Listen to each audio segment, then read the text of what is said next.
Welcome to day 3 of our Cultivating Contentment Bible study.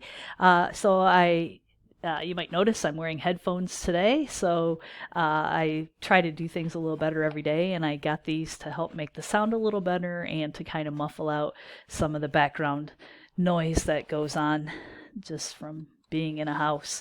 This is day 2 day 3, and we're still talking about discontent this week. And so I want to share our verse for today. So keep falsehood and lies from me. Give me neither poverty nor riches, but give me only my daily bread. And this comes from Proverbs 38. And this is from the NIV translation. And I like to look up different translations. And so I also put the NLT version. First, help me never tell a lie. Second, give me neither poverty nor riches. Give me just enough to satisfy my needs. And I really thought that this translation went along quite nicely with what we've been talking about, especially with the story of Goldilocks and the Three Bears. So, first, let me always be honest.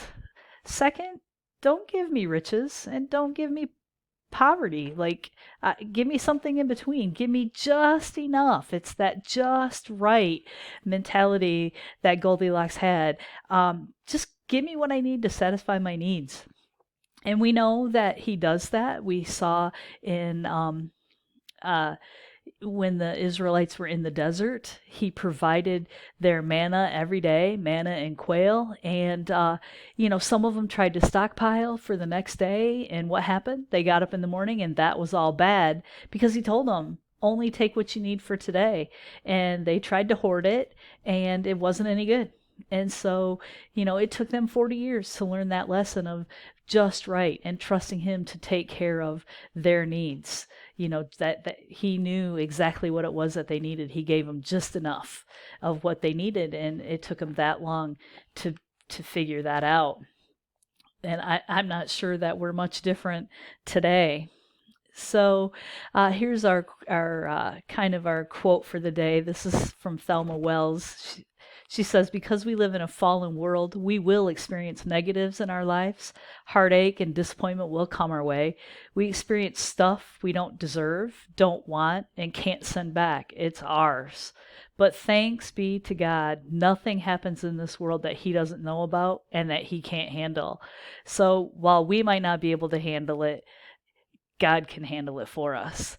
And we have to trust him to do that. So he didn't promise that we wouldn't have these things in our lives, that we wouldn't have heartache and disappointment. It happens. This is a fallen world. We have sin in our world. Those things happen.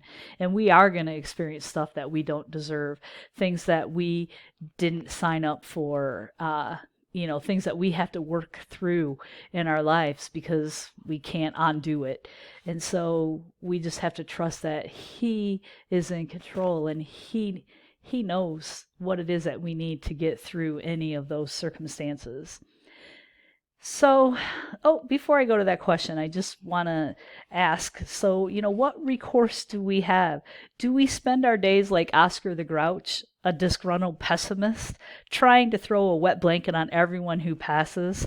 Are we left to stew in our feelings of dissatisfaction, unhappiness, restlessness, and displeasure?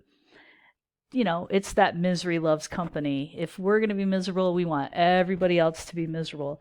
Do we succumb to our grumpy tendencies? Do we sigh over sin's hold on a fallen world, helpless to overcome our complaining habits? I don't think so. And today's questions kind of focus on that and give us that hope so that we don't have to be Oscar the Grouch, just looking at the world in a pessimistic way. And so here's our question 5. Are we left desolate, doomed to a life of discontent? No, we're not. There is more to life than this physical world.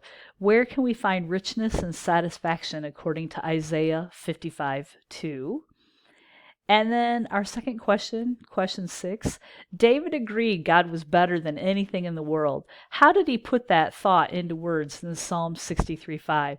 How did he respond to God's generosity? And then more importantly, how do you respond to God's generosity? And so those are our questions to ponder for today. Thank you again for your thoughtful responses to yesterday's questions.